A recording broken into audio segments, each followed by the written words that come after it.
This is Hannibal from thehannibaltv.com with my daily combat sports news update. Sports Illustrated talked to John Jones, but he says he thinks wrestling is invitable. Quote, he's always respected WWE and he feels like MMA and wrestling can be so similar. So he's fought everyone in his division. As you can see, I ate pasta tonight. I'm just noticing it on the screen. But he could be a huge opponent for Brock Lesnar. And also Daniel Cormier has expressed interest in WWE after his MMA career is over. And he probably only has one more fight against Stipe Miocic. So Cormier against Jones in wrestling could be very interesting as well. A lot of people say Jones should move up to heavyweight and fight Stipe or Cormier, the winner of that. But obviously Cormier said he's going to retire. But who knows? Money always talks. So that could be interesting if Jones goes to WWE. Anthony Shabbat, did I see Shayna Baszler bit Becky Lynch on Raw? They're doing a vampire character. Is she a true vampire like me? Who knows? Who knows? But that's cool. I saw the pictures. I did see while I was at the gym running, I did see a chunk of Raw. It was on, and I tried to not watch it, but I saw the Ricochet versus Lashley match, and it is so sad to me that they put Ricochet over Lashley. They put Lashley in that stupid angle with Rusev, who is apparently having a contract dispute with WWE right now. But they could have brought Lashley in, who is a legit tough guy with a good MMA record and huge, and built him as a monster to face Brock. But now they're having Lashley job to Ricochet to build Ricochet up for Brock for this Saudi Arabia show. And I saw the match. And yes, Ricochet is an amazing athlete. I have interviewed him. But I think he's just a cruiserweight guy. And like, it looks so choreographed. Everything he does looks so choreographed. So I just find it sad that we couldn't have had the big build-up in Lesnar versus Lashley. And they're having Lashley basically job to Ricochet now. And that angle that they did peaked at the wedding and nothing. It seems like it's going to be all downhill for here. The Witchmaster X says, what's up, man? A great channel. Isaac Clark, damn, did Reyes really beat Jones that bad? He wants to do pro wrestling now like Brock. Well, you know what? It's actually smarter to do pro wrestling like Brock, where you can make, in many cases, more money than MMA, not have to train.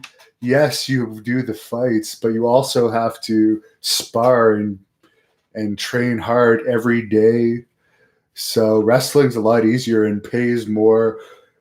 So I think it would be smart for Jones to become a wrestler, but who knows if it will happen anytime soon. But he says it's invitable, so it will happen at some point. Cody Rhodes, I heard him doing an interview with Dave Meltzer, and he said Chris Jericho sells the most merchandise in AEW. He also says he really likes Germany and would like to bring AEW there. And he feels that he can vaguely say that AEW will hit London and Manchester in 2020. And he would like to do a whole tour in Europe. So we'll see. He wants it. We'll see if they can pull it off. If Goldberg beats the Fiend, he's going to face Reigns at WrestleMania. To me, Goldberg against Reigns at WrestleMania would be a bigger match than Reigns against the Fiend at WrestleMania, because Goldberg is still a superstar. He's still like a household name. The Fiend is not a household name yet. So it would be interesting. Many feel if they did have Goldberg beat the Fiend in Saudi Arabia, it would be basically one of the typical Goldberg squash matches. Is the Fiend a babyface? I think last time I checked he is, but it's confusing. I think he might still be a heel as Bray Wyatt. I don't know. I don't really understand that character. I understand that he wrestles with the red light on, but for some reason in the strap match he had with Daniel Bryan, they didn't use the red light, possibly so the strap marks would show on them. I don't know. I don't quite understand it. It seems complicated.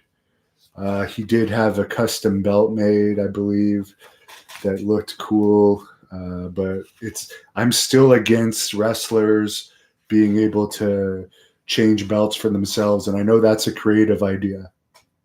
But to me, the Stanley Cup, if I win the Stanley Cup and I play for the Montreal Canadiens, I would say Ottawa Senators because I live in Ottawa, but Ottawa has no chance of ever winning the Stanley Cup. They've blown it on 2 occasions within like the past 15 years or so. But yeah, you can't like custom the Stanley Cup for the Montreal Canadiens if they win. So I'm not a fan of that with the custom titles. I also understand why they give the WWE titles to like the NBA teams and the NFL teams when they win, but to me it cheapens the title a bit to like give replicas away so freely. As I reported earlier today, The Rock's daughter has officially signed full-time with WWE. She's 18. I think Ted Hart signed when he was 18. I think Rene Dupree signed when he was around 19. Harry Smith was 18 or 19. Those 3 didn't have the best experiences signing young. Out of those 3, Ted never really got a good run in WWE. Harry was a multiple-time tag team champion. So was Renee.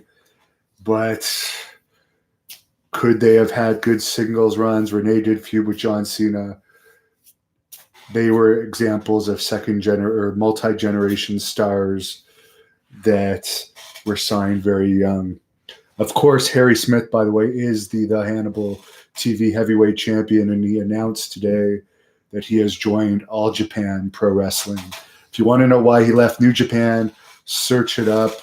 HANNIBAL TV, Davey Boy Smith Jr., New Japan. I'm sure the extended reason that he told me will pop up. In other MMA news, due to all that controversy of the John Jones fight this weekend, Invicta, which has announced they're going to do open scoring. Basically, at the end of every round, the judges' scores will be visible to the crowds. That's going to start at the March 6th UFC event in Kansas City. And the Ministry of Sports in France and the French Boxing Federation are going to develop rules for MMA in the country, which is eventually going to lead to the UFC debuting in the market. Now, I live in Ontario, Canada, and to my knowledge, someone can correct me if I'm wrong, I don't believe there is an amateur MMA commission in Ontario, because for a long time, there, at least in the town I live in, they were doing MMA fights where the fighters were not wearing headgear. They were wearing kick pads and MMA gloves, and they were fighting for free but not getting paid because it was being considered amateur. But I don't believe there was a formal, actual sanctioned province of Ontario MMA commission regulating it. I haven't heard of it since. That's why a lot of these MMA amateur shows are happening on Indian reserves now, like the Montreal Fight League that I've covered a few times, where there is no commissions to stop those fights from happening. I'll answer a few of your questions here. Damn, did Reyes really beat Jones that bad? He wants. Oh, I already read that. Sorry. Love you, but any chance of coming to Toronto? Smack the Beaver asks. Me coming to Toronto? I even stopped taking acting tryouts in Toronto because I hate driving through Toronto so badly. That Toronto traffic is horrible. Can Can Cena versus Brock Lesnar at Extreme Rules was a great match. Biggs21 says, never saw it, although I like both wrestlers. I have nothing against John Cena. Yardape99 says they'll use Rock in the ring similar to the Bruno David Sammartino situation.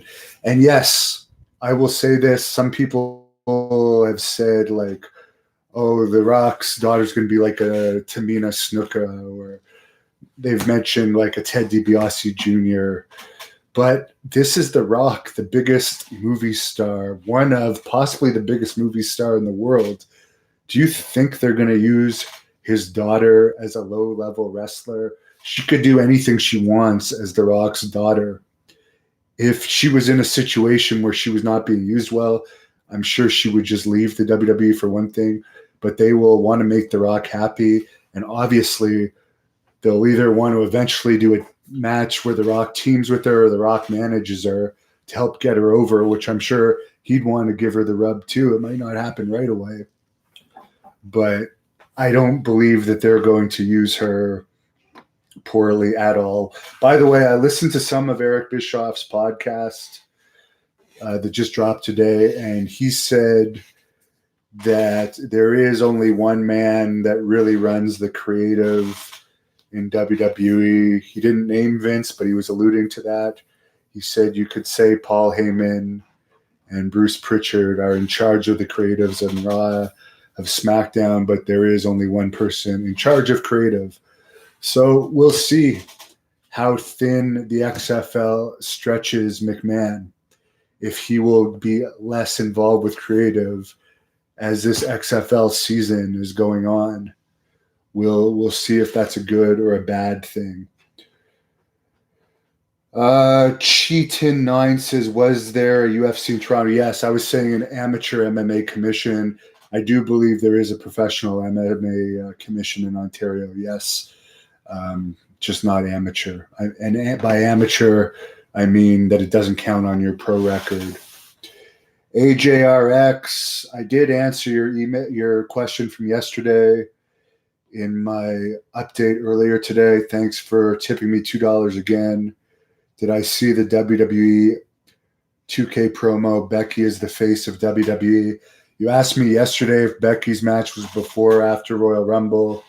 It was right before. So, I'm going to have to watch some of this Becky Lynch. I don't know much about her.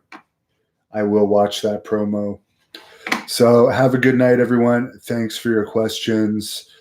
I really hope to see John Jones in wrestling, but I think there'd be a lot of money at him fighting heavyweight in MMA, but in light heavyweight, he's destroyed everyone. So light heavyweight, he can make more money in wrestling.